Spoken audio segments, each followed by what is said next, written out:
അയ്യോ, ഏണി കണ്ടിട്ട് പേടിയാവുന്നു. ആ കനകാംബരനെ വിളിച്ച് തേങ്ങയിടാം. ആ പീതാംബരൻ എന്തോ പിറുപിറുക്കുന്നുണ്ട്. എനിക്കുള്ള പണിയായിരിക്കും. കേൾക്കാത്ത പോലെ നിൽക്കാം, അല്ലേ അതെൻ്റെ തലയിൽ വന്ന് വീഴും.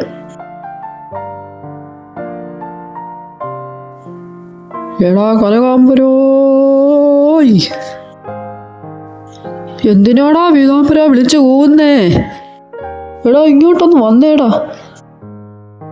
ഇവന്മാര് രണ്ടും കൂടെ കാറ് വിളിച്ച് മനുഷ്യന്റെ മൊട്ടയുള്ള കോൺസെൻട്രേഷൻ കളഞ്ഞു. പിള്ളേരെ ഇന്നിനി പാലും കൊണ്ടുവരണ്ട കേട്ടോ. അങ്ങനെ പാല് നമ്മുടെ മുട്ട തിന്നണം. ഓ, നിന്നെ കൊണ്ടൊന്നും നടക്കത്തില്ലടാ. ഞാൻ പോണു. പോവല്ലേടാ, ഞാനും വരുന്നു. ആ ചേച്ചി കുറേ സമയമായിട്ടൊരു ക്യാമറയും കൊണ്ട് നമ്മുടെ പുറകെ വരുന്നുണ്ട് കേട്ടോ. ഒരാറ്റിറ്റ്യൂഡ് ഇട്ടേക്കാം. ചേച്ചി പോയിട്ട് നാളെ വാ, ബാക്കി പിന്നെടുക്കാം.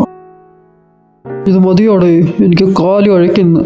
ചേച്ചി അടുത്ത് നിർത്താൻ പറ, ഇല്ലേ ഞാനിപ്പോൾ പോവും. ഓ, എനിക്ക് മടുത്തടേ.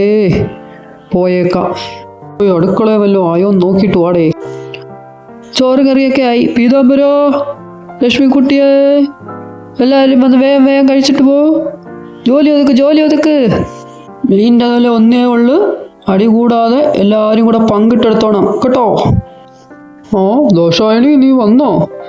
കുറച്ച് ചോറ് എടുക്കട്ടെ നിനക്ക്. നല്ല തലക്കറി ഉണ്ട്. ആ പീതാംബരൻ എന്താ അവിടെ പിണങ്ങി മാറി നിൽക്കുന്നേ? അവനൊരു തല കൊടുക്കാന്ന് പറ. ഇങ്ങോട്ട് വാ.